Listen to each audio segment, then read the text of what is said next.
প্রকল্পটি যেন না হয়, এটা ইন্ডিয়াতে সংসদে কথা এটাকে বন্ধ করে দেওয়া হয়েছিল। তারপর আর কোনো কথা নাই, দীর্ঘদিন চলে যাওয়ার পর আবার এই ফ্যাসিস্ট সরকার শেখ হাসিনার আমলে তখন আনিসুর রহমান পানি মন্ত্রী ছিল, ওনার আমলে এটাকে দেখানো হয়েছিল এটা অকাজর, এই বাঁধ তিস্তা ব্যারেজের মতো হবে, এটা ক্ষতিগ্রস্ত হবে, কিছু কতিপয় কিছু লোক টাকা বানানোর জন্য এটা করা হয়েছিল।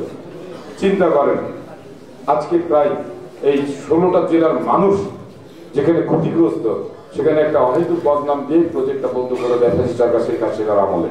এবং মোদির সাথে যে পানির সাথে বসেছিল শেখ হাসিনা, সেটাকে এটাকে চিরতরে বন্ধ করে দিয়ে উঠিয়ে চলে আসছিল। এটাকে আর কোনো কথাই বলে না, এটা ব্যান। তো এখন সময় উপযোগী যে সময়টা এসছে, জনাব তারেক রহমান আমাদের হারুন ভাইকে দায়িত্ব দিয়েছে, চাঁপাইনবাবগঞ্জ জেলা থেকে শুরু হবে এটা। হারুন ভাইয়ের সহযোগী আমরা আছি, সাথে সাধারণ ভাই আমাদের বিজ্ঞ নেতা আছে। আমরা জাস্ট একজন কর্মী হিসাবে এটাকে সবাই শেয়ার করব, এটা স্বতঃস্ফূর্ত অংশগ্রহণ করব এবং এটাকে এই প্রথম চাঁপাইনবাবগঞ্জ জেলা থেকেই এটা ধীরে ধীরে তৈরি হবে।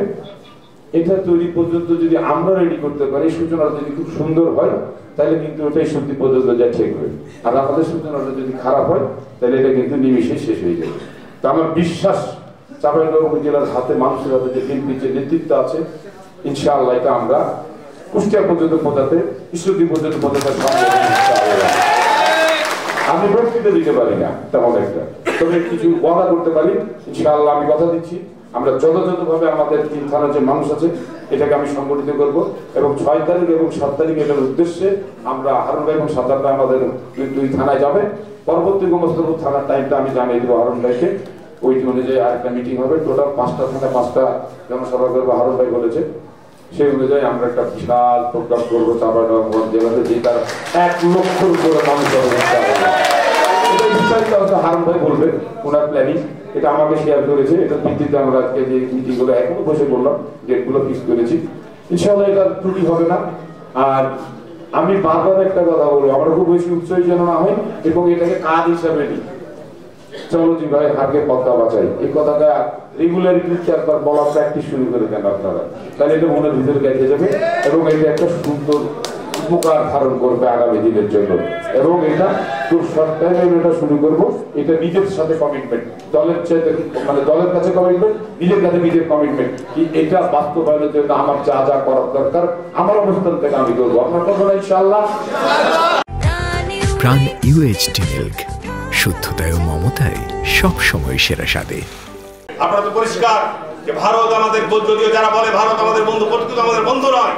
যদি আমাদের বন্ধু হতো তাহলে আজকে যারা গণহত্যা চালিয়েছে তাদের বাংলাদেশের কাছে তারা ফেরত দিত।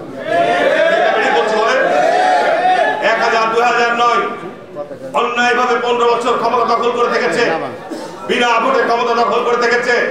এদেশের মানুষের ভোটের অধিকার শুধু নষ্ট করে নাই, এদেশের সাংবিধানিক প্রতিষ্ঠানগুলোকে ধ্বংস করে দিয়েছে, এদেশের গুমের সংস্কৃতি চালু করেছে, বিচার বহির্ভূত হত্যাকাণ্ড চালিয়েছে, এদেশের গণতান্ত্রিক প্রতিষ্ঠানগুলোকে ধ্বংস করে দিয়েছে।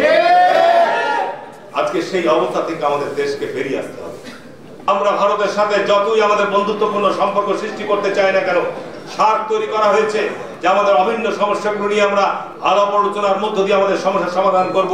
কিন্তু সত্যিকার অর্থে ভারত তার এক পেশে নীতির কারণে আমরা ভারতের দ্বারা সবসময় শোষিত হয়েছি, শাসিত হয়েছি, নিপীড়িত হয়েছি, নির্যাতিত হয়েছি। কিন্তু বাংলাদেশের সত্যিকার অর্থে অভিন্ন সমস্যাগুলো আমরা ভারতের কাছ থেকে সমাধান পাই নাই। সীমান্ত হত্যায় বলেন, পানি সমস্যায় বলেন, বাণিজ্য সমস্যায় বলেন, ইভেন এখন বাংলাদেশের যারা শত্রু, যারা গণহত্যার সাথে জড়িত, তারা সব ভারতে গিয়ে আশ্রয় নিয়েছে। একটি জাতীয় ইস্যুকে কেন্দ্র করে, একটি জাতীয় ইস্যুকে বাস্তবায়নের লক্ষ্য নিয়ে বিএনপির দুর্গ চাঁপাইনবাবগঞ্জ জেলা থেকে আমরা যাত্রা শুরু করতে চাই। দীর্ঘদিন পর আমরা সাবেক 3 এমপি এক মঞ্চে আজকে উপস্থিত হয়েছি। আমি সকল নেতৃবৃন্দকে অনুরোধ করব, আপনারা বাড়িতে বাড়িতে যে ক্যানভাস করবেন, ধানের শীষের কথা বলবেন। আমি বিশ্বাস করি সামনের দিনে এমন হাওয়া আসবে, এই হাতে দাঁড়িপাল্লা উড়ে কোথায় হারিয়ে যাবে। আমি বিশ্বাস করি। প্রিয় ভাই আমার, আজকে আজকে আমরা এমন এক সভায় উপস্থিত হয়েছি যে সভা আমাদের বাঁচা মরা এই যে পদ্মা, এই পদ্মার করল গ্লাস থেকে এবং ভারতের যে আমাদের উপরে নির্যাতন করছে এই নদীর মাধ্যমে এটা থেকে মুক্তি পাওয়ার জন্য এই আমরা আজকে এখানে সমবেত হয়েছি।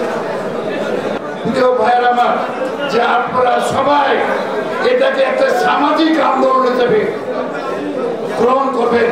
আমরা আজ থেকে আন্দোলন করব, এই সামাজিক আন্দোলনের মাধ্যমে আমরা জনমত গড়ে তুলে এমন দুর্বার আন্দোলন গড়ে তুলব যাতে করে আমরা এই পদ্মার করার কাজ থেকে বাঁচতে পারি এবং ভারতের নির্যাতন থেকে আমরা তার মুক্তি পেতে পারি।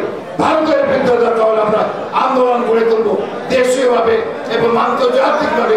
যারা যে আমাদের উপর অত্যাচার করছে, পানিকে আমাদেরকে পানি দিচ্ছে না, এই ইস্যুতে আমরা দেশীয়ভাবে এবং আন্তর্জাতিকভাবে আমরা সামাজিক আন্দোলন গড়ে তুলব।